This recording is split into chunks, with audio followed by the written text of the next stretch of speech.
उत्तर प्रदेश जैसे राज्य में हेल्थ इंफ्रास्ट्रक्चर 2017 के पहले एक सपना था, सबसे खराब स्थिति थी। और आज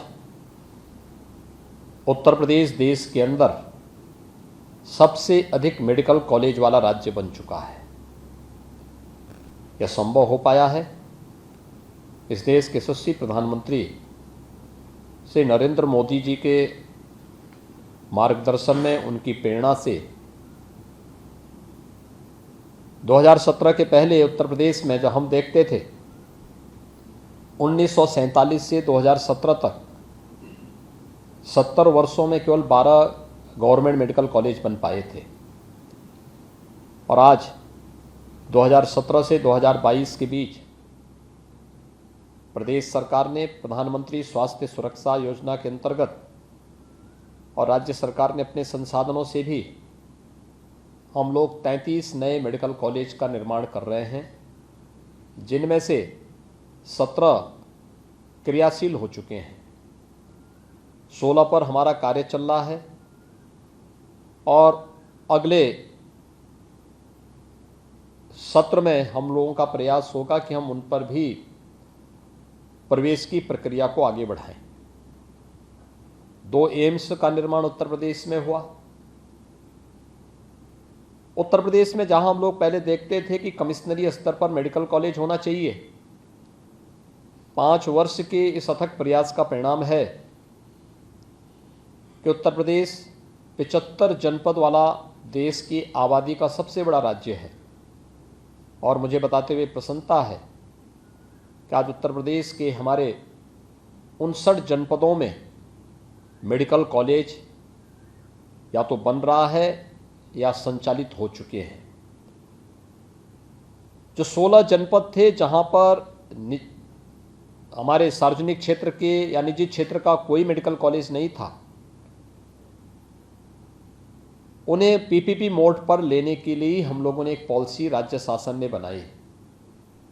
लेकिन विगत 2 वर्ष से हम सब जानते हैं कोरोना महामारी के कारण गतिविधियां कहीं ना कहीं बाधित हुई और हमारे सामने सबसे ज़्यादा चैलेंज था जो प्रधानमंत्री जी ने कोरोना से पहले ही एक मंत्र दिया था कि हमें कोरोना कालखंड में व्यक्ति के जीवन को भी बचाना है और उसकी जीविका को भी बचाना है। जीवन और जीविका को बचाने के इस अभियान के साथ प्राणपण से जुटने का ही परिणाम था कि उत्तर प्रदेश ने कोविड के कई अच्छे मॉडल देश के सामने प्रस्तुत किए, जिनकी सराहना आदरणीय प्रधानमंत्री जी ने, नीति आयोग ने, विश्व स्वास्थ्य संगठन ने और दुनिया के तमाम राजनयिकों ने भी किया। और उत्तर प्रदेश के इस मॉडल की सराहना पूरे देश के अंदर हर एक नागरिक ने खुले हृदय से भी किया, जिसमें व्यक्ति के जीवन को बचाने के साथ साथ उसकी जीविका को भी सुरक्षित रखने की पूरे पुख्ता व्यवस्था थे। अपने सफल मॉडल के बाद हमने इस पॉलिसी को आगे बढ़ाया है। जो हमारे 16 जनपद थे जहां पर निजी क्षेत्र में भी राज्य सरकार और निजी क्षेत्र मिलकर के मेडिकल कॉलेज के निर्माण की प्रक्रिया को आगे बढ़ाएंगे और पीपीपी मोड पर आज हमारे 2 जनपद मेडिकल कॉलेज निर्माण की दिशा में आगे बढ़े हैं। मुझे प्रसन्नता है जनपद महाराजगंज में शांति फाउंडेशन पहले से ही इंजीनियरिंग कॉलेज संचालित कर रहा है, नर्सिंग कॉलेज, पैरामेडिकल और अन्य पाठ्यक्रम वहाँ पर उनके पास संचालित हो रहा है। और जनपद मुख्यालय पर ही इनके पास अपना 300 बेड्स का हॉस्पिटल भी मौजूद है। अत्याधुनिक सुविधाओं से युक्त हॉस्पिटल है, क्योंकि महाराजगंज जनपद में मुझे जाने का अक्सर अवसर मिलता रहा है और वहाँ पर ये सुविधा इनके पास होने के नाते, और पिछली बार हम लोगों ने पूर्वी उत्तर प्रदेश की जो एक महामारी थी जो 40 वर्षों से वहाँ के नाबालिग बच्चों को, मासूम बच्चों को निगल रही थी, इंसेफ्लाइटिस के खिलाफ एक अभियान को भी मैंने वहाँ से इन्हीं के संस्थान से प्रारंभ भी किया था। और मुझे प्रसन्नता है कि शांति फाउंडेशन जनपद महाराजगंज में मेडिकल कॉलेज निर्माण की प्रक्रिया के साथ जुड़ रहा है और आज राज्य सरकार के साथ उनका एक MOU यहाँ पर साइन हुआ है मैं विश्वास व्यक्त करता हूं कि जल्दी ही अपना मेडिकल कॉलेज के निर्माण की प्रक्रिया को पूरा करके जो बेसिक इंफ्रास्ट्रक्चर है 330 बेड्स का हॉस्पिटल और अन्य सुविधाएं, उन सभी को यथासमय इसको पूरा करते हुए 2024 में एडमिशन की प्रक्रिया मेडिकल कॉलेज में प्रारंभ हो, इस प्रक्रिया के साथ ये जुड़ेंगे। ऐसे सिद्धिविनायक फाउंडेशन ने भी बरेली में अपना इस फील्ड में उनके पास एक अच्छा अनुभव है, शिक्षा के क्षेत्र में, इंजीनियरिंग के क्षेत्र में, प्रबंधन के क्षेत्र में, हॉस्पिटल्स बरेली में भी और चंदौसी संबल में भी उनके द्वारा संचालित हो रहे हैं। यह अनुभव बहुत महत्वपूर्ण होता है, क्योंकि बना देना आसान है, लेकिन उसको संचालित कैसे करना है ये भी अपने आप में एक कला है, एक प्रबंधन है। इस बेहतरीन प्रबंधन के साथ जो जुड़ेगा वही सफल हो सकता है, और उस सफल मॉडल के लिए ही आज यहाँ पर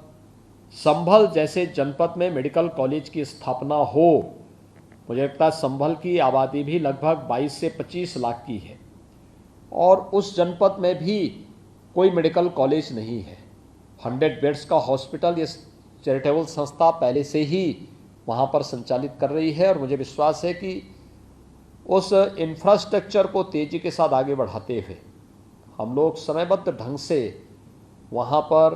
राज्य शासन के साथ जो MOU आपके हो रहे हैं, उन शर्तों का पालन करते हुए,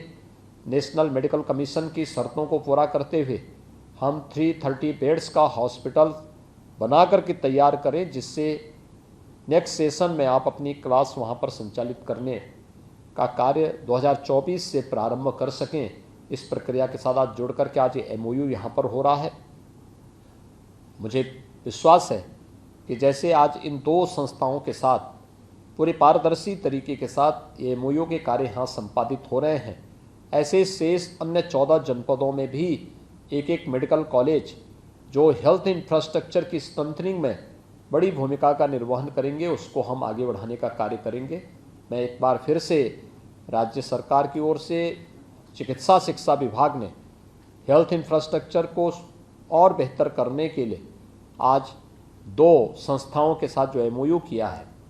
ये संस्थाएं समयबद्ध तरीके से अपने कार्यक्रम को आगे बढ़ा करके शासन की नीति का लाभ लेंगे और मेडिकल एजुकेशन को और हेल्थ इंफ्रास्ट्रक्चर को बढ़ाने में अपना योगदान देंगे। मैं आप सबके प्रति हृदय से बधाई देता हूं, अपनी शुभकामनाएं देता हूं और विश्वास व्यक्त करता हूं कि हम समयबद्ध ढंग से इस पूरे कार्यक्रम को आगे बढ़ाने का कार्य करेंगे। आप सबके प्रति मेरी शुभकामनाएं।